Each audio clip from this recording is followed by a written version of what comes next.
Aussitôt investi gouverneur et vice-gouverneur du Nord-Kivu, le ticket genré Carline Nzanzu Kasivita et Marie Lumo Kaombo a quitté Kinshasa pour Goma, le siège des institutions provinciales. Sur place, le gouverneur reçoit les honneurs dignes à la hauteur de sa personnalité. Le décor est planté, l'accueil est délirant.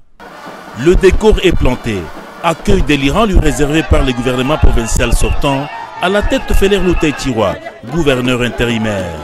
Plusieurs personnalités se rangent pour les civilités au pied de l'avion. Carline Nzanzu Kasivita se plonge dans une marée humaine, une marée qui l'attendait avec véhémence. Partis politiques de toutes tendances confondues envahissent l'espace devenu multicolore, tous avec youyou de joie. Scandant les slogans au rythme de la marche à pied de Carline Nzanzu Kasivita, plus d'1 kilomètre, une foule immense accompagnera l'homme sur qui la responsabilité du Nord-Kivu est désormais sur sa tête. Quelques heures plus tard, Carline Nzanzu Kasivita reçoit les symboles du pouvoir, étendard, clé de bureau, charroi, sceau, pour ne citer que cela.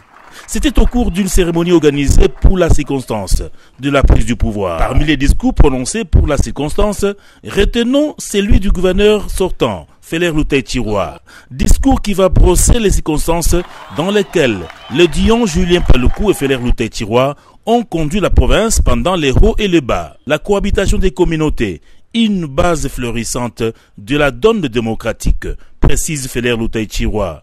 En marchant sur les œufs dans un contexte sociopolitique et sécuritaire éminemment capricieux, sur fonds propres ou avec l'appui de bien des partenaires locaux, nationaux et internationaux, en appui à la détermination affichée sous le leadership visionnaire de son Excellence Julien Paluku Kahongya, dont nous avons pris pleinement le relais le 21 février 2019, le gouvernement provincial du Nord-Kivu peut légitimement se prévaloir d'une série assez riche d'œuvres dans une diversité de domaines.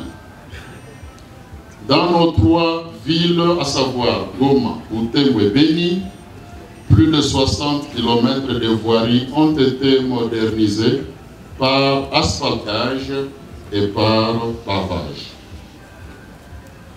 Dans le même domaine des infrastructures, le cumul des ponts, passerelles et collecteurs construits ou réhabilités, toutes aux envergures confondues, donne un nombre supérieur à 45 ouvrages.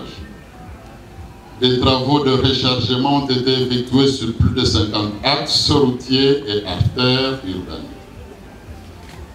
Le secteur éducatif a bénéficié de 90 ouvrages, qu'il se soit agi d'écoles, d'auditoires ou de bureaux.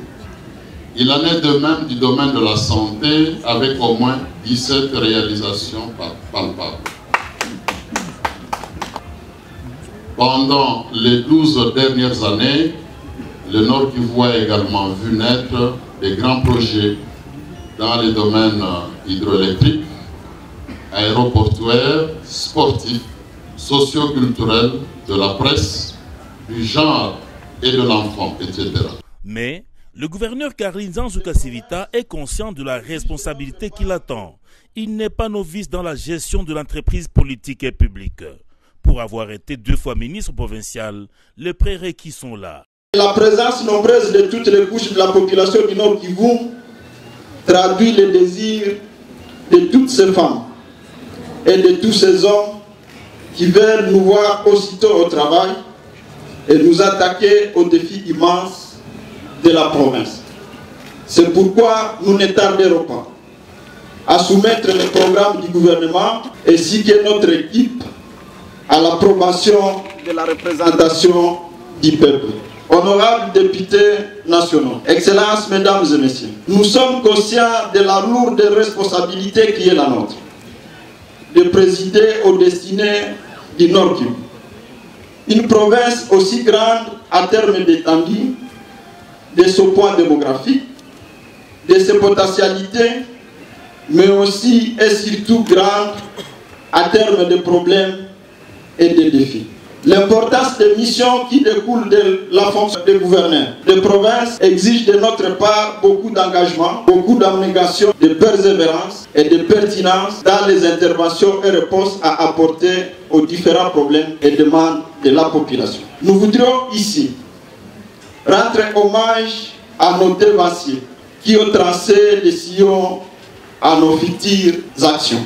Nous saluons particulièrement l'équipe de l'honorable Julien Paluku Kaongia et de maître Feller Lutaïti Moulouale qui a géré le Nord Kivu plus de 12 ans dans les conditions que chacun d'entre nous connaît. Qu'elle en soit remerciée et félicitée de vive voix pour les sacrifices consentis. Les souhaits de la population n'ont pas attendu le soutien total de toutes les communautés que nous avons retenu. Kasivita, c'est un homme d'action et que Walikale sera les cibles. Vous savez que Walikale regorge tout un ensemble de richesses, aussi bien minières que forestières. Et en tant qu'ancien ministre provincial, il s'imprègne tant soit peu de toute la réalité. Kasivita, je suis sûr qu'il est le meilleur et qu'il va nous faire de grandes choses dans cette province ici du Nord Kivu. Plus tard dans la soirée, un dîner sera offert aux conviés pour cimenter les relations diplomatiques, politiques, publiques-privées avec le nouveau gouverneur. Journée très chargée, le gouverneur va à travers un arrêté provincial, mais son directeur de cabinet et son directeur de cabinet adjoint. Il n'y a pas une seconde à perdre. Mettons-nous déjà au travail. Une phrase lisible sur le visage du gouverneur des provinces, Carlin Nzanzu Kasivita. La semaine du gouverneur note la présence du gouverneur parmi les chrétiens de l'église CFCA francophone. C'est là que Carlin Nzanzu a choisi pour implorer les Tout-Puissants à l'occasion de la fête de l'indépendance. Cette semaine qui s'achève est déterminante et augure déjà un bon départ. Nous sommes heureux de ce que le Seigneur l'ait choisi et nous sommes aussi disposés à le soutenir, non seulement comme Église, mais également comme membre de la population du Nord Kivu. Nous n'avons qu'à redire ce que nous avons toujours dit dans l'Église, ce que nous, en tant que chrétiens, nous sommes le sel de la terre, c'est-à-dire par ce que nous faisons, ce que nous disons, nous devons faire en sorte que les autres que nous servons se sentent dans leur bien-être. Seul le gouverneur Carlin Nzanzu Kasivita et Madame Marie Lumo ne réussiront grâce à l'accompagnement de tous. L'aéronef gouvernemental va décoller déjà pour une durée de 60 mois à la tête de la province du Nord Kivu.